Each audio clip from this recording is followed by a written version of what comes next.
So with this, we give the stage to our beautiful MC of Bharat Heritage Organization. We invite Ashwin and we invite Anjali ji for taking over the stage and talking about the festivals of the Chaitra month. Your co-host today. Yeah. I'm very happy to be here, and hopefully we are able to recreate the Chaitra month and all the important festivals from the different parts of India. Absolutely. And before we begin, the two kids who performed, absolutely, mind-blowing performance. You really sang well and made my day.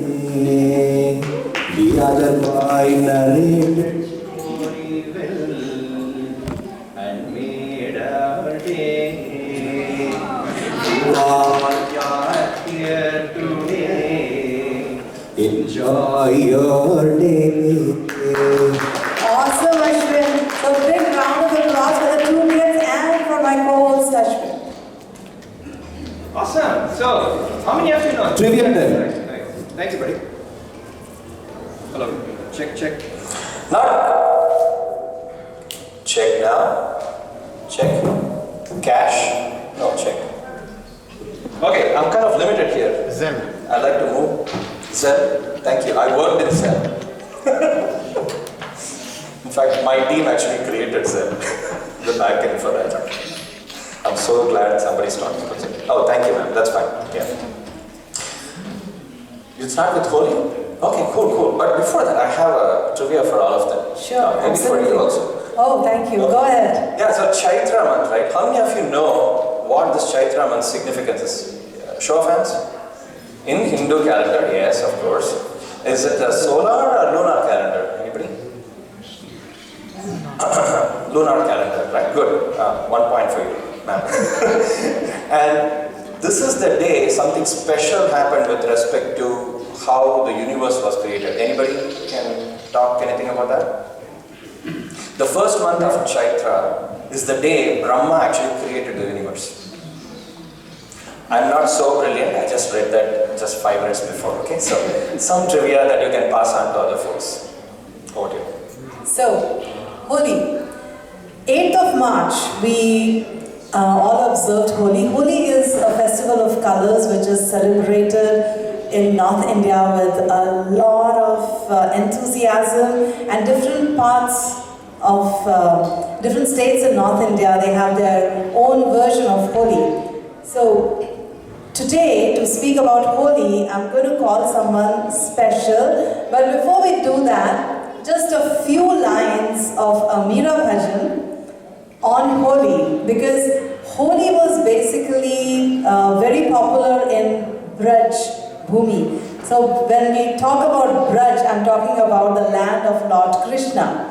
And Meerabai, as you know, she was a great devotee of Lord Krishna. So in her own words, this is how she described Holi. Phagun ke din chaar re, Holi khel mana re. Phagun ke din chaar re, Holi khel mana re. Phagun ke din chaar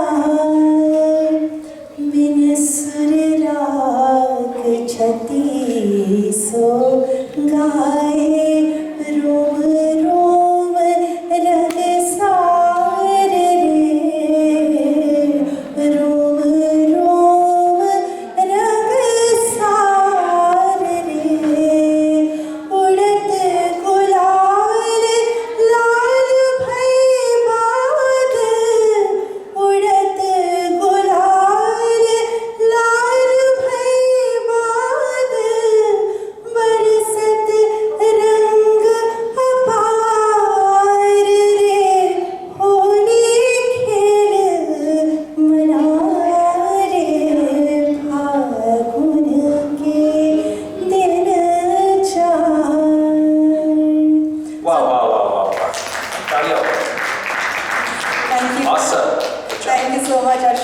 So these were a few lines from Mirabai herself, the great devotee of Lord Krishna. So now the special person that I'm going to call you on stage is none other than my father, Mr. S.S. Sinha. And he belongs to the land. I mean, when I say he, I mean even I belong to the land of Uttar Pradesh, which is the Janmabhoomi of both Lord Krishna and Lord Rama. And he's going to be talking about the month of Phagun and Holi and how it was celebrated in his village.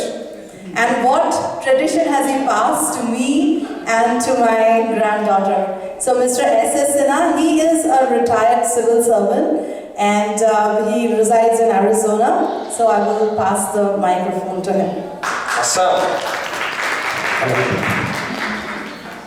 Namaskar. Namaskar, sir. Greetings to all of you.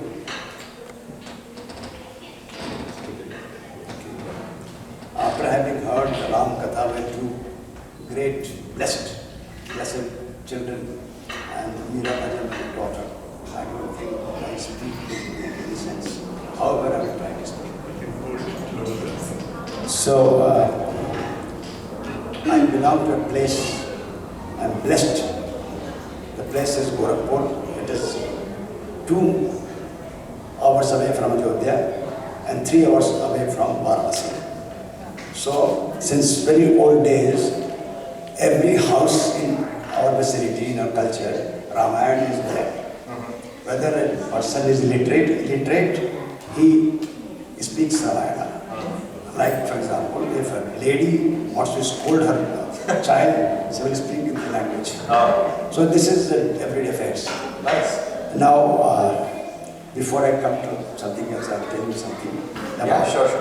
the divinity and the greatness of our culture, religion, and things. So as he mentioned that Chaitra marks the first month of the calendar on the day Lord Brahma created the universe. So this calendar is as old as the universe itself. And the creation of this universe, Earth, we had received Munis. They created or they wrote the code of conduct of the society. That is known as Sanatana Dharma. It has no beginning, no end. It is perpetual. So in Sanatana Dharma, everything is scientific. More than scientific, which may discover after a few years, 200 years. So, what I have seen during the last 7-8 decades, that the fervor and the spirit and the sanctity of the celebrations which we are having is gradually eroding with the impulse of the index of so many appliances, technical developments, our lives.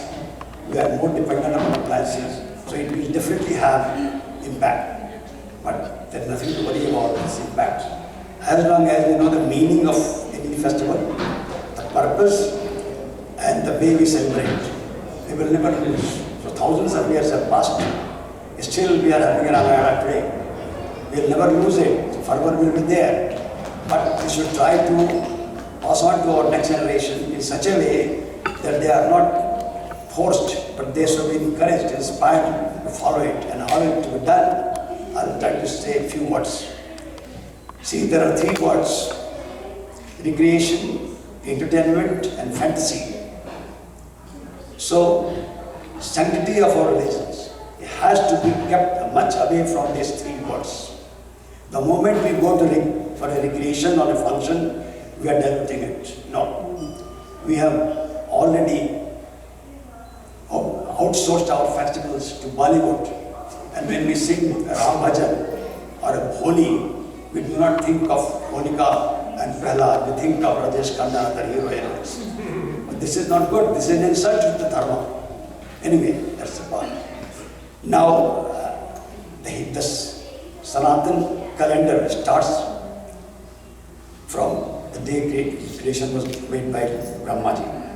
There are 12 months: Chaitra, Vaishakh, Kshetra, Shravan, Bhadra, Ashwin, Kartik, Punarvasu, Posh, Magha, and Phalguna. Actually, this month starts with the first day of the waxing moon, that is dark patch, the first day. And the second phase is the brighter phase. But 80 years ago, or not 80 years ago, 57 years before this Gregorian calendars came into existence, we had a great king. His name was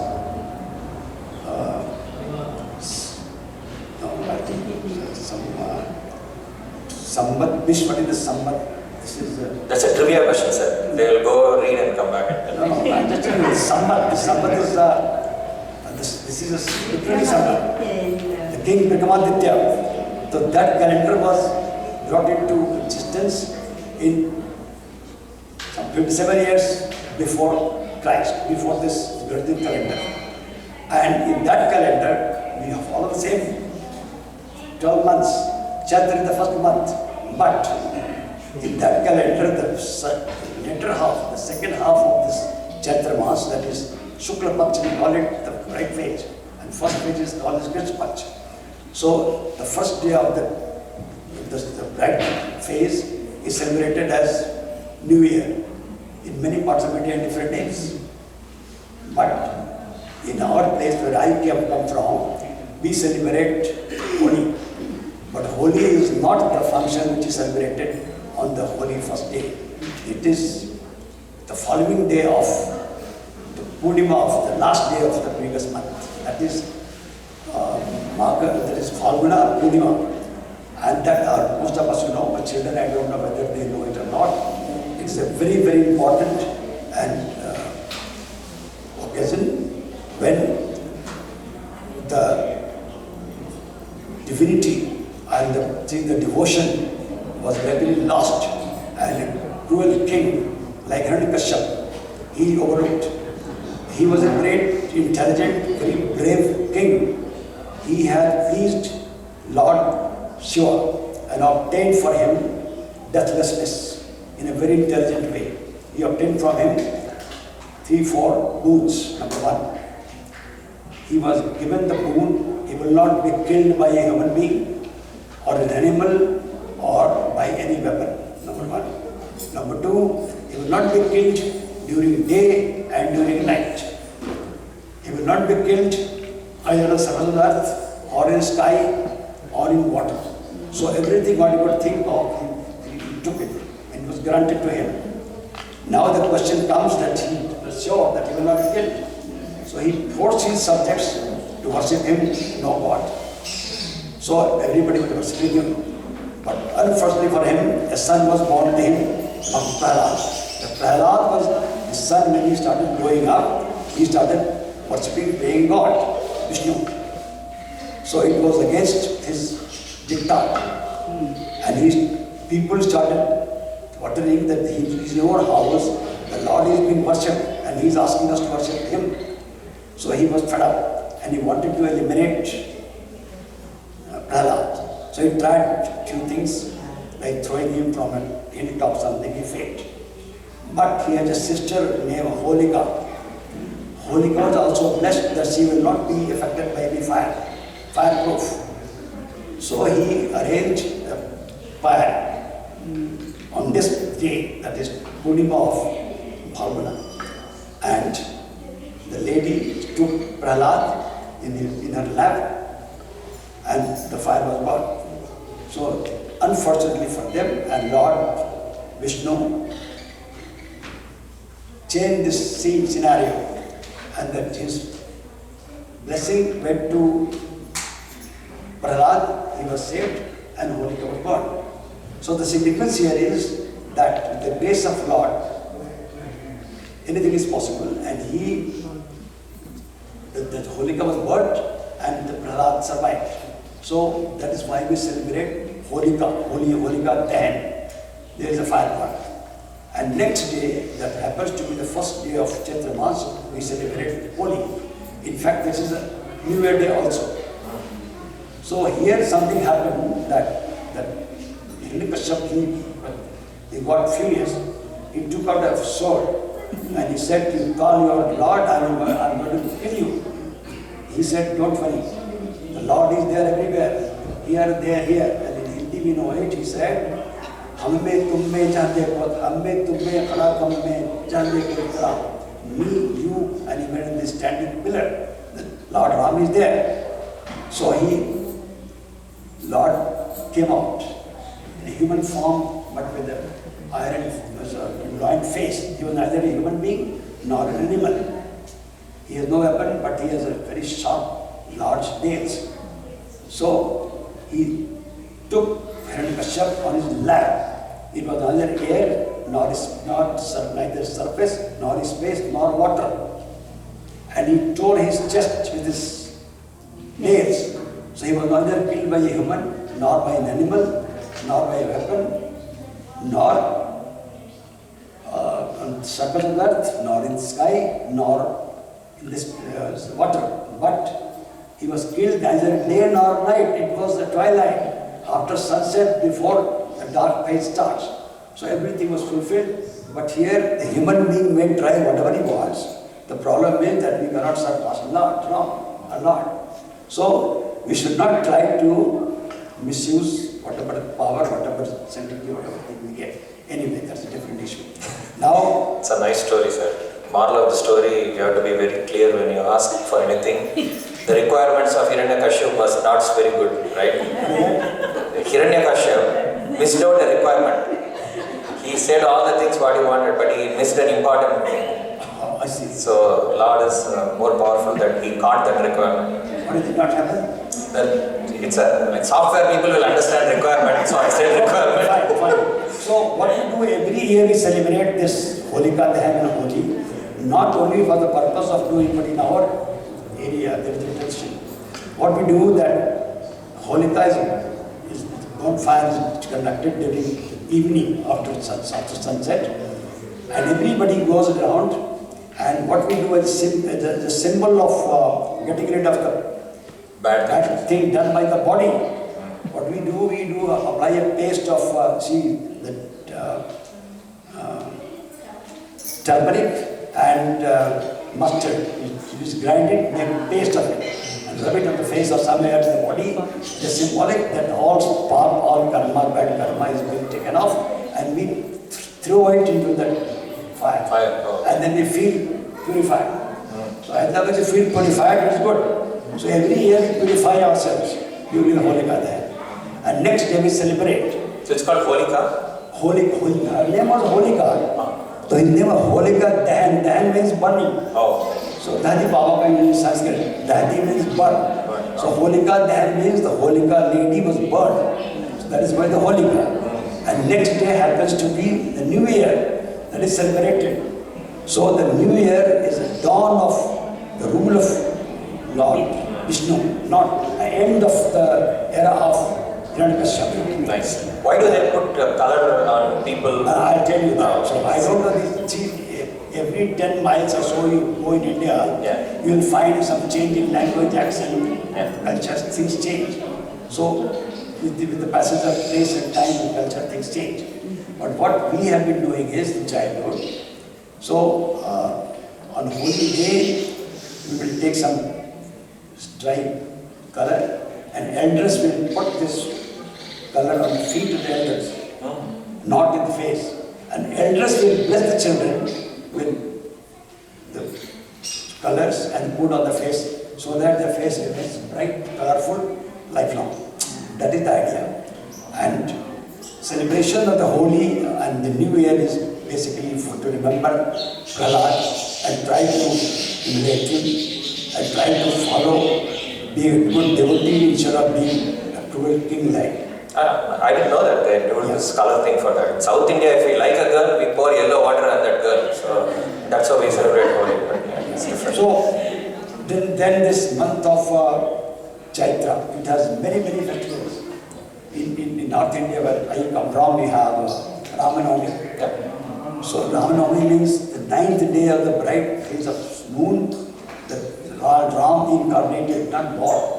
Because in Ramayana it is written, by Bharat Kripala Dina Dayala, it means he appeared, he wasn't born. And Mother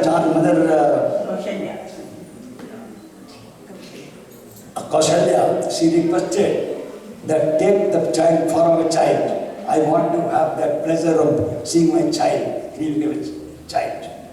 So that is the sanctity. And anyway, this is very long, I do not want to do that. But the place of Lord Rama, there is a sloka that is Rama Rameti Rameti Rame Rame Rame Shastra Nam Tattva Rama Rame. If you utter this one sloka, it is as good as reciting 1,000 names of Vishnu. It's so great. So if we get deep into this, we will have a lot of devotion, lot of inspiration, instead of going for recreation, devotion, recreation and enjoyment. So I hope, I'm not going to talk, I do not have much experience of anything in South India, I have not been unfortunately, but this is what's there. And then fortunately we have this project is going on, it is Navratri, so the 9 days. And Ashtami is the Durga Ashtami, the Durga, Ma Durga is worship. And we have what we worship, that Kanya, 8 Kanya, they are born in the worship. So anyway, this is full of festivals, full of festival. The festival must be celebrated with full of fervor. Awesome. Sanctity should not be overshadowed by the covering of what we call the package of see Halla and all that. No, we should always remember, always do that with sanctity. Everything else is secondary. And I hope, I wish that all the people will always celebrate every year and be a good example to pass on our culture to our children. Thank you. Awesome, sir. Thank you. Here there is no commotion, only devotion, right? See, absolutely, everybody's enjoying. A lot of good stories. So thank you for sharing that, sir. Don't worry about South India. We have that girl who's going to come and talk, right? Yeah. So we have a lot more stories coming up. You want to say something? You must be really proud of your dad. Thank you so much, Papa, for giving the entire description of Holi and the story of Holika Dahan. Thank you for everything that you have explained. So I think we have... before that, an important thing Ramya brought about it. The way knowledge is being passed down to generations, right? It's primarily the responsibility of the grandparents who play an excellent role in transmitting that information. So kudos to all of you for doing that, and please continue to do that. Transfer your knowledge about any of the things that you know which is tied to our heritage so that it doesn't get vanished. Otherwise, BTS and pop culture will take over. So we like that, but still it's important that we know our roots, like like Mr. Sinha said. Yes, Anjali, take it over. So, I think there's a little girl who's going to come on the stage now. Yeah, we started with the north, now next we'll go south. Yes. So where in South India are we going? Andhra Pradesh? No? No. Where? Okay, let's find out. Come on stage, please. Come She's on going to stage. talk about Ugadi. Bangalore. Bangalore? Oh, nice. That's where mom and dad used to live before they passed away. Yeah, it's a beautiful place. Most of my relatives are there. ಸ್ವಲ್ಪ ಕನ್ನಡ ಗೊತ್ತು stage ಮೇಲೆ ಬನ್ನಿ stage ನಿಮ್ಮದೇ please take it over you can take the mic from her and your name Vibha. So we have Vibha on the stage, and Vibha, what is it that you're going to be talking about? Ugadi. So she's going to be talking about Ugadi in Bangalore, in Karnataka. Ugadi is what you call in Telugu Ugadi. So I did not know that. It was this morning that my husband, who also happens to be Kannadiga from Bangalore, he clarified. So today I know that Ugadi and Ugadi are the same thing. I didn't know that either. I thought Ugadi means always Andhra Pradesh. So the word Ugadi is derived from the Sanskrit words Yuga, which means age, and Adi, which means beginning, which means the beginning of a new age or a new year. On this day, the doors of Karnataka's households are decorated with mango leaves, which signifies prosperity. Being a Karnataka, we celebrate this day by offering Bevu Bella in front of God and then everyone in the household consuming it. A mixture of Bevu, neem flowers, and Bella Jaggery signifies life's own experiences with a bit of bitterness and a hint of sweet. On this special day at the temple, I would like to wish everyone a very happy Ugadi. Excellent. Thank you so much. Wish you as well. Happy Ugadi to everyone. Trivia question, what leaf they tie? And why? Because it's pure. Ah, good, you guys are listening, man, that's awesome. See, that's great. But what if we eat mango, will we become prosperous? No. Sweet, no. Yeah, if you have sugar, that's a different thing. But otherwise, yeah, it's a good thing, right? Mango leaves, mango. I don't know, I'm just making it up. Yes, Anjali. So, which state? Thank you so much, Vibha. Please, can we give a round of applause for her? Thank you, Vidwan, for sharing the information. So, we are on this festival train, and where is it? What's the next stop? Next stop? Punjab. Oh, we are taking a flight all the way from South All India. the way from south to north. Yeah. Okay, so we should have Deepika and Mona. Balle, balle, balle. Balle balle, yes. Please come on the stage. So they are marching on the stage with a lot of balle balle. Please give a big round of applause to Deepika.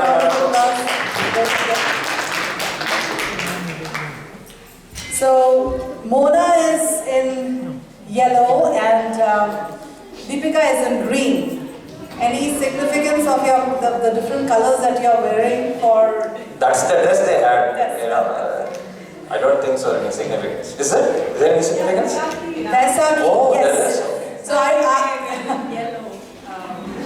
In also Vaisakhi, the Sikh धर्म was established, and yellow Yes. and blue are the main colors of Sikhism. Please come forward in line.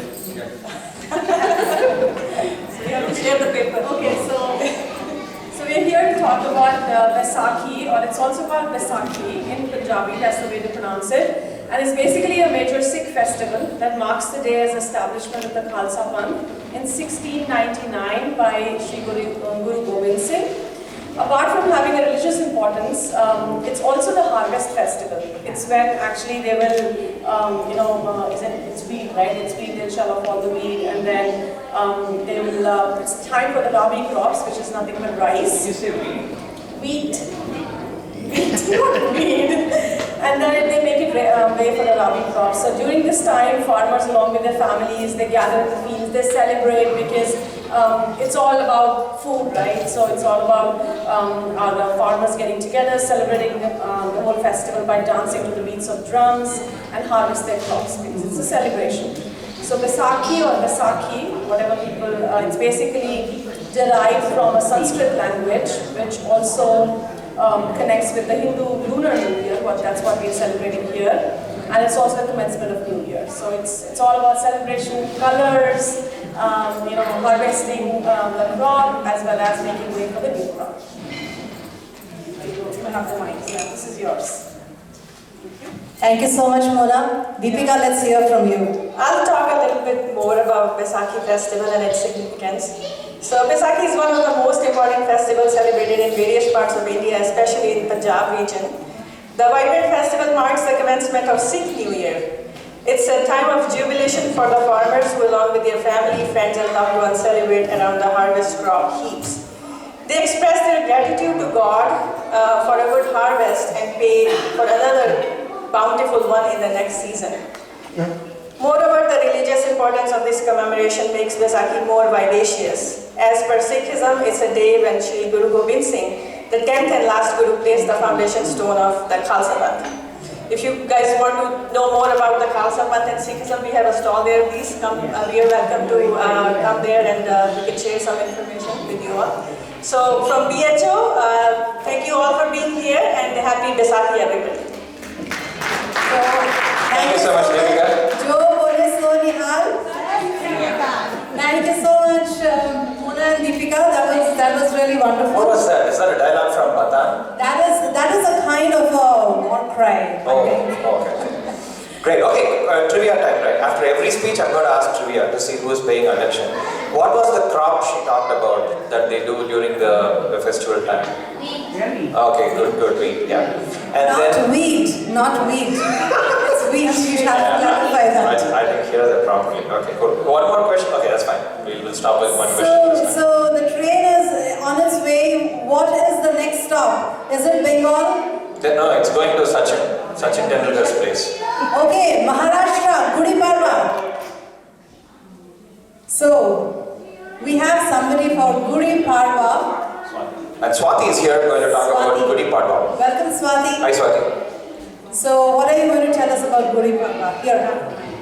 Hello, thank you everyone. Please come forward. Yeah.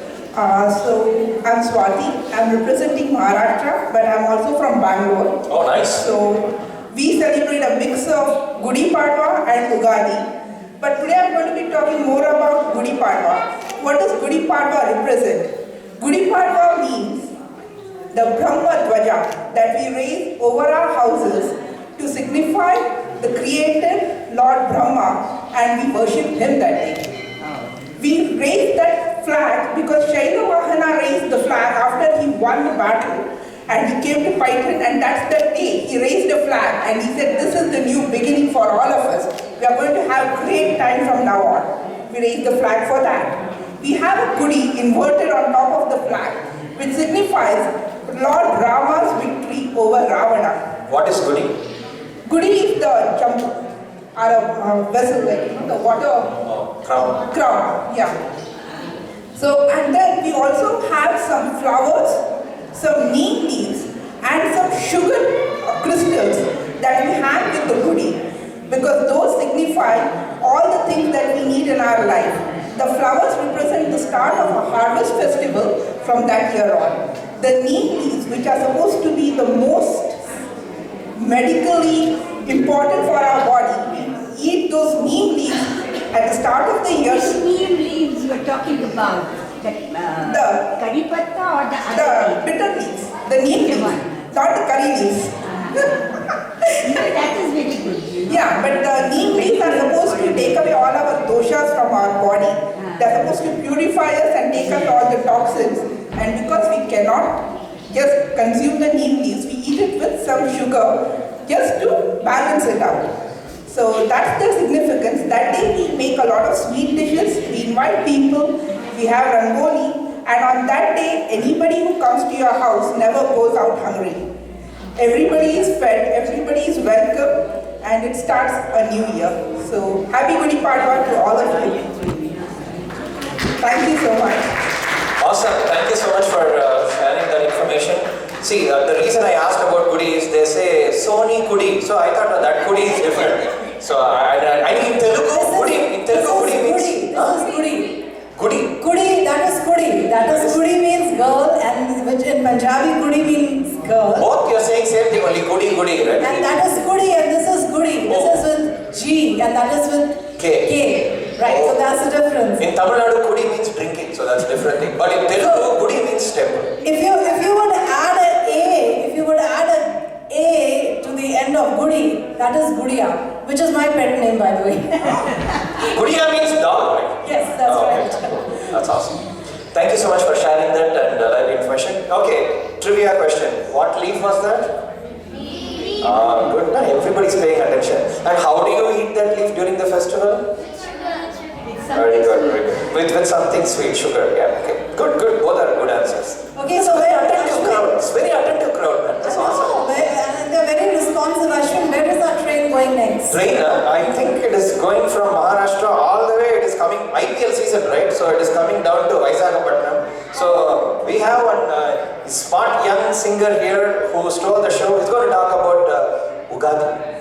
Ugadi, yes. This time it's Ugadi, not Yugadi. So, here, your name again, one more time. Your name, please? Jagannath Ram. Jagannath Ram. My mom is from Vijayanagaram and my dad is from Vijayawada. Better remember his name, we'll need his autograph soon. Yeah, right? Yeah, I took the autograph it. So New Year begins in different ways in different countries.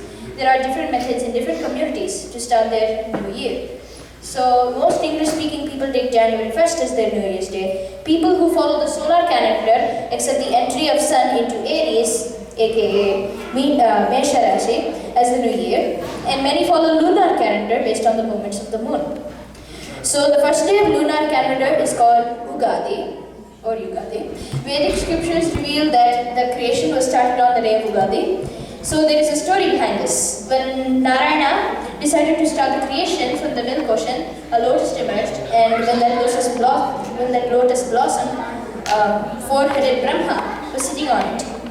So Narayana gave him Vedic knowledge and ordered him to start the creation with the help of the Vedas. Brahma right away got to work. So Narayana, pleased with his devotion, gave him the Archa Vigraha, and he said, do your job with sincere devotion. Brahma felt happy and involved in the job of creation. So after a long time, the deity was given to the king Ikshvaku. He was the founder king of the Ikshvaku dynasty, forefather of Rama, and the deity remained as personal worship.